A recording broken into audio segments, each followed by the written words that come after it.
Dungeons & Dragons is an iconic part of the role-playing genre, but what if I told you that it can be way more than that? If you never played the game before, you'd be very surprised to find out that it's very different than games like Baldur's Gate or any other digital RPG. It has certain traits that make it an ideal tool for learning to be a better game developer. And no, I don't just mean the benefits that you gain from playing any digital game. It's not just going to help you with inspiration or analyzing the competition for ideas, but rather it can improve the core skills that go into being a game developer. I'm going to give you some tips that will help you turn this super fun hobby that you can play with your friends into a goldmine of learning and ideas. The work that I do in running this company is on my resume, and my D&D stuff is on my resume. Why? Because this is a game that other people experience my designs and have fun with it. I've had many long-standing campaigns, some of them that lasted years.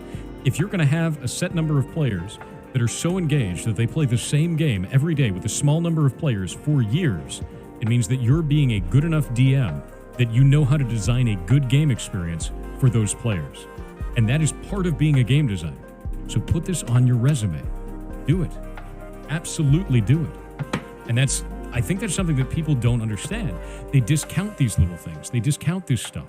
They discount their time that they spend on doing game jams as like, oh, that's not me being a real developer. There's no such thing as a real developer.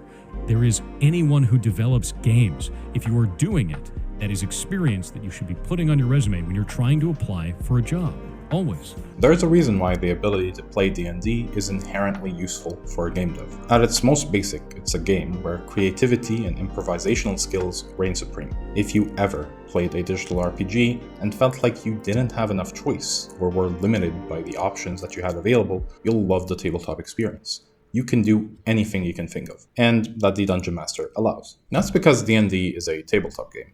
You play it with your friends, either in person or online, and it's basically the Dungeon Master coming up with or running an existing story, taking the other players through a journey, and the players themselves each create a character and decide how they interact with the world. The basic rules of D&D allow for a lot of emergent behavior, but honestly D&D is best when the rulebook is tossed out of the window. There's no better feeling than a player mentioning a super elaborate, unexpected plan, only for the Dungeon Master to just say, roll for it, getting a natural 20, and then doing the most absolute insane plays. Digital games can't capture that. And that's okay, they serve a different purpose, and are a different experience. But let's not lose track. How does any of this make you a better developer? Let's start with the most obvious way to learn. Be a Dungeon Master. Dungeon mastering is basically being a content designer for an existing game. You have a system and a framework, with it being the basic rulebook, but everything else is up to you. You can create your own world, lay out your own levels, add your own rules, write your own stories, and if you want, even create your own art, sounds, and effects. A great Dungeon Master creates an experience that empowers the players and entertains them immensely. Basically, the same goal of a great game developer. The tools might be a bit different. Instead of C# or GD script, you use plain human readable text. And that's why I think it helps you be a better developer, specifically be a better designer. For most people, just writing human readable text is much easier than code, so it's a much more approachable venue to experiment with ideas, systems, and stories, to create more freely with less limitations. That's great, because as nice as tutorials can be, true learning can only be achieved with experience, and plenty of it. So you need practice, and game dev has many different things to practice. Building worlds and stories is great and all, and it can help you be a better storyteller, level designer, and quest designer, which are essential skills for a game developer. But it can also offer a super rare and extremely useful skill that I think it's the hardest to get in playing game development. You see, the best plan never survives first contact with the enemy. Likewise, the best designed game never survives first contact with the player. Whoever your players are, they will break your game. They will derail your story, and they will find bugs and mistakes in your systems, custom items, and abilities. What can go wrong will certainly go wrong. And that will teach you the most important skill in game development: how to adapt, how to do player research, how to do testing, how to find the fun. Because what matters most in Dungeons & Dragons isn't creating a game world and story that you enjoy, it's creating a story and experience that your players enjoy.